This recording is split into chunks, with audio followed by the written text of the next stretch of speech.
Halo semuanya, hari ini kita bakal ngobrolin sesuatu yang jujur aja mungkin lagi mengintai banyak dari kita tanpa kita sadari. Namanya hipertensi, atau sebutan yang lebih serem, sang pembunuh senyap. 1 dari 3 orang dewasa di Indonesia. Coba deh bayangin, kalau sekarang Anda lagi kumpul bareng 2 teman, statistik bilang kemungkinan besar salah satu dari kalian itu kena tekanan darah tinggi. Dan yang paling ngeri, bisa jadi dia nggak sadar sama sekali. Pertanyaannya, jangan-jangan orang itu Anda? Oke, jadi ini dia gambaran besar obrolan kita. Kita bakal bongkar apa sih ancamannya, terus kita lihat datanya di Indonesia separah apa. Habis itu kita bahas efek dominonya yang bahaya banget, cari tahu apa aja pemicunya, dan yang paling penting nih, gimana caranya kita bisa ambil alih kendali dan melawan semua mitos yang salah kaprah. Oke, kita mulai dari bagian pertama ya. Kita coba pecahin kodenya dulu. Hipertensi itu apaan sih sebenarnya? Tenang, kita nggak akan pakai bahasa medis yang bikin pusing. Kita bikin sesimpel mungkin. Gini deh cara gampangnya. Anggap pembuluh darah kita itu selang air, terus jantung itu pompanya. Nah, hipertensi itu ibaratnya kayak selangnya ketekuk atau kesumbat. Akibatnya apa? Pompanya alias jantung kita harus kerja ekstra keras buat nyemprotin air. Tekanan yang super tinggi inilah yang pelan-pelan tapi pasti merusak si pompa dan selangnya dari dalam. Ngeri kan? Terus gimana cara kita tahu angkanya? Biasanya kan ada 2 angka tuh pas kita tensi. Angka yang di atas itu namanya sistolik. Itu tekanan pas jantung lagi mencet buat pompa darah. Nah, angka yang bawah, diastolik, itu pas jantung lagi istirahat di antara detakan. Coba lihat tabel ini. Kalau angka Anda udah masuk kategori hipertensi tahap 1 atau wah lebih tinggi lagi, itu udah bukan lampu kuning, itu udah lampu merah. Artinya harus segera bertindak. Nah, ini dia nih bagian yang paling bikin merinding. Kenapa sih disebut pembunuh senyap? Jawabannya simpel, karena kita seringnya nggak ngerasain apa-apa. Anda bisa aja ngerasa sehat, fit, nggak ada keluhan, padahal di saat yang sama, di dalam tubuh kita lagi terjadi kerusakan serius di jantung, otak, ginjal. Wah, rasa aman yang palsu inilah yang bikin dia jadi bahaya banget. Oke, sekarang kita lihat lebih dekat. Gimana sih kondisinya di negara kita sendiri? Soalnya ini bukan lagi cerita di luar negeri. Ini krisis kesehatan yang nyata, yang ada di depan mata kita di Indonesia. Dan ini angkanya, 30,8% menurut data terbaru dari Survei Kesehatan Indonesia tahun 2023.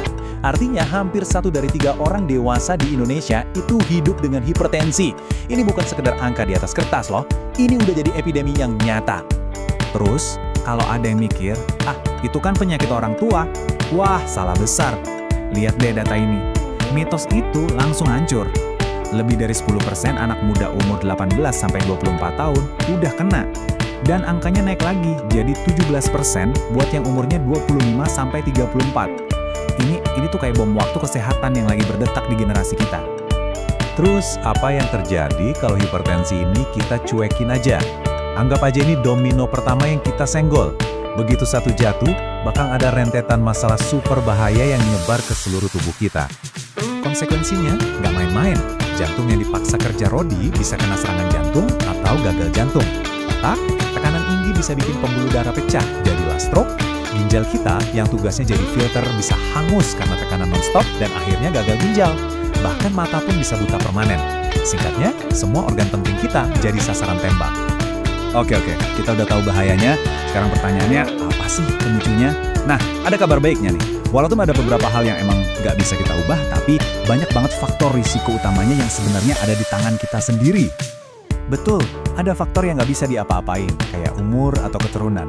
Kalau di keluarga ada riwayat hipertensi, itu anggap aja warning buat kita. Tapi, coba deh lihat daftar yang kedua. Pola makan, obesitas, mager alias kurang gerak, merokok, stres. Nah, ini dia nih arena pertarungannya. Dan disinilah kita punya kuasa buat menang. Oke, cukup ya soal yang serem-serem. Sekarang kita fokus ke solusinya. Masalahnya udah jelas, sekarang saatnya kita bahas apa yang bisa kita lakuin.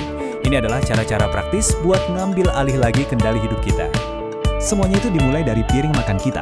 Kenalan yuk sama Diet Dash. Ini bukan diet aneh-aneh, tapi pola makannya udah terbukti secara ilmiah bisa nurunin tekanan darah. Dan lihat deh contohnya. Ini makanan kita sehari-hari kan? Nasi merah, bayam, ikan bakar, tempe. Gampang banget ditemuin. Kuncinya simpel, perbanyak makanan asli, kayak buah dan sayur yang kaya kalium buat ngelawan efek garam. Dan musuh nomor satunya adalah garam. Usahain banget konsumsinya kurang dari 1 sendok teh per hari. Selanjutnya, bergerak. Nggak usah mikir harus lari maraton kok. Targetnya gampang banget, 150 menit aja seminggu. Itu sama aja kayak kita jalan cepat 30 menit, 5 kali seminggu. Simple kan? Gampang buat dimulai, tapi efeknya buat jantung kita itu luar biasa. Dan ternyata Kemenkes kita juga udah punya panduan yang gampang banget diingat. Buat pencegahan, ingat aja cerdik. Cek kesehatan, enyahkan asap rokok, dan seterusnya. Nah, kalau udah terdiagnosis, kuncinya adalah patuh. Periksa kesehatan dan patuh sama pengobatan. Ini panduan resmi yang jelas banget buat kita ikutin. Nah, salah satu musuh terbesar kita ngelawan hipertensi itu hoax atau misinformasi. Jadi, di bagian terakhir ini, kita bakal bust some myths. Kita bongkar mitos-mitos yang paling sering kita dengar dan bahaya banget. Mitos nomor 1, hipertensi bisa sembuh total. Faktanya, nggak bisa. Ini adalah kondisi seumur hidup. Eits, tapi tunggu dulu, ini tapi yang paling penting. Hipertensi itu sangat bisa dikontrol. Jadi tujuannya bukan nyari obat penyembuh, tapi manajemen seumur hidup. Nah, ini nih mitos yang paling bahaya mungkin. Tensi gue udah normal lah, stop obatnya. Wah, jangan, itu salah total. Tensi Anda normal, itu ya karena obatnya lagi bekerja. Kalau dihentikan, itu sama aja kayak ngelepas rem tangan pas mobil lagi di turunan curam. Bahaya banget. Dan ini balik lagi ke julukannya tadi. Jangan pernah, sekali lagi, jangan pernah mikir, gue nggak ngerasa pusing atau apa-apa, berarti aman. Justru itu, nggak adanya gejala itulah yang jadi bahayanya. Kerusakannya terjadi diam-diam. Oke, kita udah bongkar semuanya ya. Mulai dari ancamannya, seberapa besar masalahnya di sini, sampai solusinya. Sekarang, bola dari tangan Anda. Pertanyaannya sekarang bukan lagi, hipertensi itu apa? Tapi, setelah ini, satu langkah kecil apa yang bakal saya lakuin? Mungkin cek tensi, atau ganti menu makan siang besok jadi lebih sehat, atau sekedar jalan kaki 15 menit aja. Pilih satu dan mulai dari hari ini.